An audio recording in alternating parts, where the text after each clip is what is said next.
Should we start with the train? Show me your wares. Let's start with the train. You know I'm scared and intimidated by trains, but let's go. Well, I'm the exact same. So I'm bringing the trains on because, well,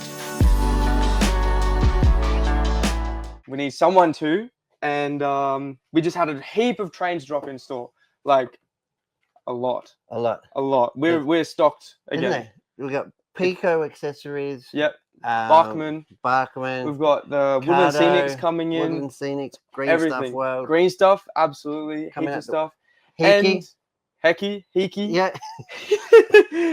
And we got this. And this D3. This is a D3, and this is the Phoenix, the Phoenix models produced by SDS. Yes. So SDS took over this project, yep, and they've completed it. And I know a lot of people have been very, very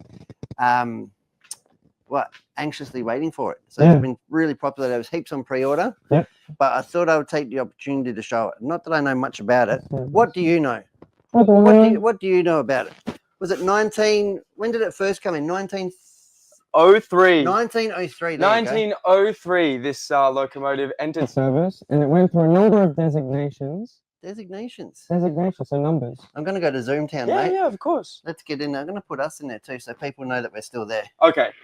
So designations, like this one ended up as 639 in the end. And I'm going to go to macro. Ooh. Whoa, look at that. I'm trying to get in there. I am no camera operator. Let it be known. Oh, well, you're getting all the details. That's right. So as you can see, it's a steam engine. It has this. It has a trumpet. This little trumpet. It has a little spout. A spout. You know. They're going to yell at us. They are. I'm pretty sure it's not called a spout or a trumpet. Or a bevel. But Spirit of Ballarat, so it's a local train. It is a local train. It's in Bacchus Marsh. In Bacchus Marsh. Does it still exist today? It does. It's a local favourite. There you go. So in the 2000s, probably one of your personal favourites. My personal favourites, absolutely. I know that this is a safety valve. I don't know how it works, but can confirm that's a safety valve. I can confirm you're probably correct. I'm looking for a bit of interaction here from the guys on the chat. On the live. This is the coal carriage. At the coal carriage. Mate, you're going to get yelled at. You can't call it a coal carriage. I'm very sure it's called a tender. A tender? Because it tends to the firebox. I have a very tender mind. So you're tender all over. I am. Except one spot. Okay. So we've got coal here. Yes. And this is where they keep the water, right? Yeah. I presume. And so in like 1930s, it arrived at this designation. Oh, and nice it was couplers. the first. Nice couplers. Look at that. It's a beautiful coupler. It looks good. Is that this? Look at the rivets. You can count these. Go on. No, I'm not going to, but the rivet counters will be happy. 8, 10, 12, 14. Look at them.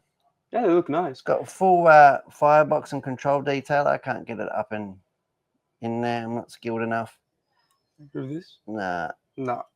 And I've got to be careful because if I drop it on the hard bench, bits will fall off and then everybody will shout at me. And so they should. Have a look at the running gear. Can I call it running gear? I suppose. We've got push rods. Got over here. Got the pistons. Yeah.